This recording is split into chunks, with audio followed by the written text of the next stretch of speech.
This is Southern Cross News with Joe Palmer. Good evening everyone and welcome to Southern Cross News. It's the eve of Super Saturday, the critical by-elections sparked by the dual citizenship saga in federal parliament. Both sides have made a desperate last stand to win the seat of Braddon on the final day of campaigning in the state's northwest. It's been 2 months of unprecedented electioneering after Labor's Justine Kay resigned as a dual citizen in May. Our reporter Sean McComish has been covering the by-election closely and joins us now live from Ulverston. Good evening, Sean. It's been quite a hard-fought battle. It has, Joe. Tonight marks the end of an election campaign unlike any other. There's been a high-profile politician in the electorate nearly every day for the past month. Labor and the Liberals have run very different campaigns. Labor's been very focused on health, and they've been promising to fix the health system, spending millions on things like elective surgery. Now, the government, on the other hand, have been very focused and put a lot of energy into business and supporting business. And Brett Whiteley has spent a lot of this campaign wearing high-vis, visiting places like mines and factory floors. Even today, their closing campaign speeches were very different. Here's how it all unfolded. Plan in hand, Brett Whiteley had a spring in his step, walking into the last day of a marathon campaign. It was boots on the ground for the Liberal Party as the battle for Braddon draws to a close, and a simple message from its candidate. Well, I think the winners tomorrow will be the people of Braddon if they put their faith and their support in me. Labor's final day lacked the glamour, but Justine Kay made an emotional last stand. I consider myself a very grassroots politician. If I can change one person's life, if I can affect positive change in their life, then all this other crap that goes with politics is worthwhile, in my opinion. Flanked by Penny Wong and Tasmanian colleagues, Labor kept up its attack on health. Brett Whiteley absolutely supported a GP tax for Tasmanians. His argument all along has been only the government can pay for the election promises it's made. My focus tomorrow is to win this election, to put the strong plan that we've developed in place from Sunday morning. That is the plan. But just who will wake up the winner on Sunday is anyone's guess. It's been a century since a government has won a seat during a by-election. It is quite unprecedented. That opportunity is too good for the people of Braddon to miss. I'm sure they get it, but of course it will be a closely contested by-election. There are predictions of a repeat of the 2016 vote, with the Greens and Independents playing kingmakers in preferences. The best evidence we have is that we don't know, that it's too line ball to call. We know that it will probably go to preferences, and that the preferences may well decide who wins. Braddon is one of 5 seats across the nation going to polls tomorrow in the Super Saturday by-elections. But with a government win possibly leading to an early election and adding pressure on Bill Shorten's Labor leadership, plenty of eyes will be watching Tasmania. Sean McComish, Southern Cross News. In developing news, Australian maritime authorities are detaining a Hong Kong-flagged ship in Devonport tonight. AMSA has confirmed it's investigating alleged underpayment of crew on board the Xingning Hay. An international union claims workers are owed more than $200,000. The surveyor from Hong Kong arrived in Devonport today to assist with the investigation. The massive task of rolling out more meningococcal vaccinations has begun, with 6,500 doses arriving in Tasmania today. They've been delivered to GPs in Hobart's northern suburbs, where 3 recent cases of meningococcal W disease originated. An extra 90,000 vaccinations have been ordered for statewide supply.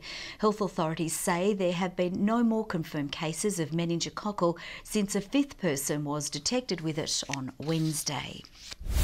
A Glenorchy man accused of firing 20 rounds into a busy Hobart bar remains in custody tonight after he was refused bail at Hobart's Supreme Court. Wayne William Howlett is charged with a raft of offences, including recklessly discharging a firearm with intent to commit a crime and unlawfully injuring property. Mr Howlett, who has previously pleaded not guilty, will reappear in court in September. A Tasmanian man charged with 9 counts of accessing child pornography has been sentenced in Hobart's Supreme Court. Philip John Shurlston accessed files which included infant and pubescent children on the dark web between February and March of 2015. The 68-year-old was given a suspended 6-month sentence with a recognizance of $2,000 and a 3-year good behaviour bond. In sentencing, the court heard he was married with adult children and had spent 27 years serving with the Royal Australian Navy. Justice Pierre Slicer saying the accused took full and complete responsibility and had led an otherwise blameless life. Tasmanian-developed technology is being exported to the world, with a university tourist tracing project being commercialised. For our booming tourism sector, the data can be used to hone visitor experiences and manage negative impacts.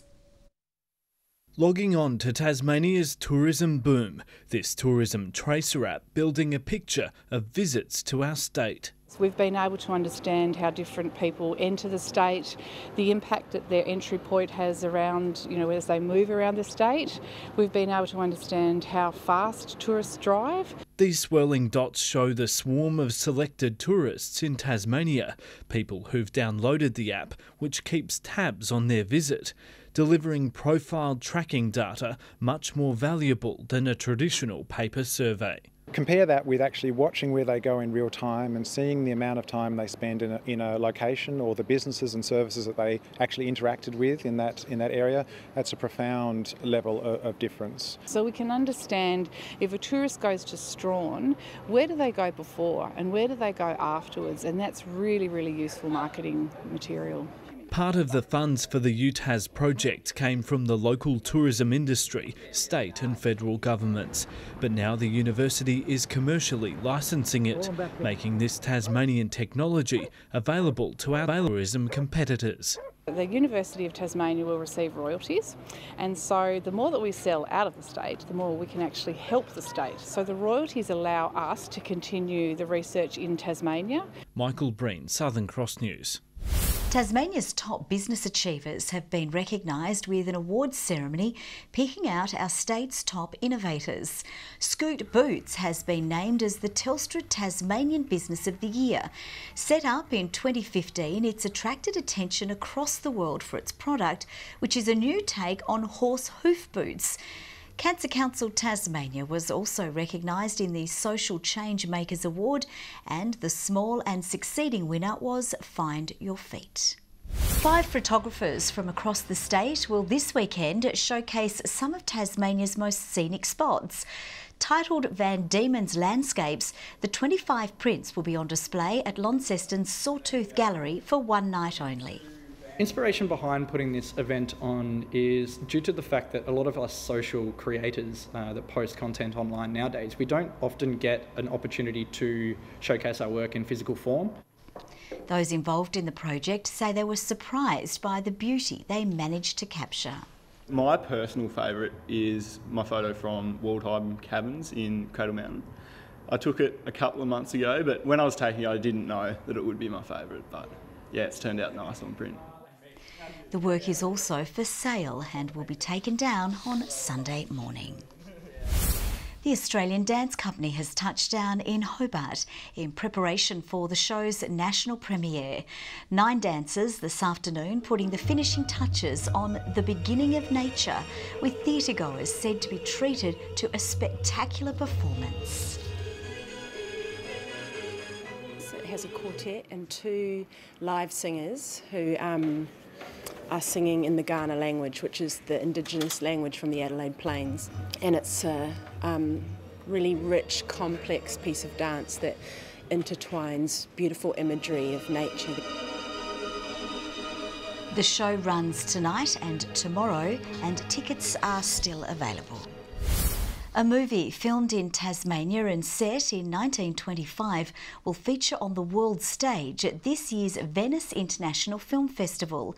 Brisbane director Jennifer Kent's The Nightingale is one of 3 Australian films being showcased. The story follows a young female convict out for revenge against a British officer, and also stars an Aboriginal tracker named Billy. Also featured on the world stage overnight is Smithton-born comedian Hannah Gadsby. The 40-year-old made a guest appearance on Jimmy Fallon's Tonight Show after what was meant to be her final project gained global attention. I know, but we want you to do more stuff now. Now that we see this, we want more. Oh yeah, I'll do something. I've got, you know, I said I was quitting, and then if I quit, I'm an idiot now. Yeah. Like if the show had gone as badly as I'd planned, it would have worked. But now, like, I'm left with the choice: I'll either be an idiot or a hypocrite. Like, rather be a hypocrite than an idiot. Yeah, I don't even like the flag. Hannah Gadsby's Nanette is on Netflix. Now let's take a look at the day's business and finance news with thanks to Tasplan, your local super fund. The Australian share market has closed higher, hitting a 10-year high on the back of improved market sentiment. The ASX 200 index has risen by 55.7 points. A short time ago, the Australian dollar was trading at 73.88 US cents and 63.43 euro cents. To the TSL, and Clarence are preparing for the toughest test in Tasmanian football, a showdown with the flag favourites on their home deck, while cellar dwellers North Hobart are already looking towards next year in the hopes of attracting some big-name recruits to the club. With their form up and down over the last month, the Roos are chasing some much-needed consistency heading into September. We were a little bit disappointed out of the weekend. We thought some of our decision-making and skill level was poor, so that can be hard to coach. And things don't get any easier this Saturday, with North Launceston showing no signs of slowing down after comfortably accounting for fellow flag contenders Glenorchy. Hardest test in TSL footy, I think, going to UTAS and playing the reigning champions. You know, each week teams go out to hunting them and challenging them, but they win every week, don't they? Having pushed Clarence for most of last weekend's matchup, North Hobart are keen to finish out the season on a competitive note, with the D's coach confident of providing an upset over the Pies tomorrow at KG5. Putting an environment in place that the players can improve, and I think you would have seen last week the signs for our future are very bright. And with just one win to their name this season, Robinson says the hunt is already on to ensure it's a different story in 2019. We've got our own recruiting committee that we formed in April, so we've got things in place, and we've been targeting players from out the state and also interstate. Meantime, 4 of the TSL's best young footballers will get a chance to impress AFL clubs after being invited to attend the National AFL Draft Combine at Etihad Stadium later this year. Launceston's Chase Jones, North Launceston's Taryn Thomas, Lauderdale's Nicholas Baker and Clarence's Fraser Turner earned the call-up, having impressed for the Allies in the recent Under-18 National Championships. The 4 will be put through a range of testing under the watchful eye of recruiters from all 18 AFL clubs. Motoring enthusiasts braved the windy weather today to watch some of the country's fastest rally drivers. The Symmons Plains Spectacular event easing competitors into 3 days of Australian Rally Championship racing. Lined up and raring to go, 34 of the country's fastest rally competitors. The shakedown, a chance for the champs to warm up. Yeah, it's a good little track. It's great to be out here, put on a spectacle for all the people that have come to watch. It's fantastic. It's been nearly 20 years since we've seen an ARC in Tasmania. And for a lot of die-hard Tasmanian rally, it's just great. Heading into round 4 of the Australian Rally Championship, Tasmanian Steve Glennie remains confident. Look, we've been on the podium each round so far, so we're sitting in second. Eli, in the newer version of the rally cars, is out front. He's hard to catch, but we're just sort of sitting and nipping at his heels, just trying to keep in touch. Hailing from Sydney, 2016 Australian champion Molly Taylor also has her sights set high. We want to get another championship under our belts. That's definitely our goal. We had a bit of a rocky start to the season, so hopefully this is going to be a turn of events, and looking forward to trying to get a really good result in and getting back up the leaderboard. Round 3 of the Tasmanian Rally Championship will also take place this weekend, with the event trying something new this evening. Tonight's our super special stage at Inveresk, up near the old train roundabout near Foster Street. Yeah, we're bringing rallying into the city centre, and it's a great thing for Launceston. Today's spectators also had the chance to take a spin. You just slide, and yeah, no, it's not really bumpy, it's just fast and suddenly braking, and the skill of the drivers is amazing. And we can assure you, riding in a rally car isn't for the faint-hearted. Jessie Gilmore, Southern Cross News. Like she was enjoying it. To soccer now, and following 2 impressive weeks on the pitch, which saw them notch up an unexpected 3-2 win over a heavily favoured South Hobart side, the Northern Rangers will be out to prove it was no fluke when they take on Hobart Zebras at home this Sunday. The last few weeks we've had the same team and we've just started to gel together quite well for these last few games, and hopefully it stays the same. The 6th place Rangers will be playing purely for pride, however, with the NPL title well out of their reach, sitting 21 points behind ladder leaders Devonport. Good evening. King Island and Friendly Beach is the top today with 16 degrees. Hobart 14, Launceston and Devonport 13 and Burnie a high of 15. A cold front crossed the state this afternoon with showers extending from the west. Highest reading today was 25 millimetres at Mount Reid. St Helens and Smithton 15 degrees. Flinders Island, Grove and Ooze 14. Low Head 13 today and Strawn 12. Low-level clouds streamed across the state today, introducing those few showers mainly over the west and north. Lower cloud covered much of Victoria and southern New South Wales, sitting on the edge of a high, which maintained the clear skies further north. Cloud with a weakening cold front is over South Australia, wrapping around a low.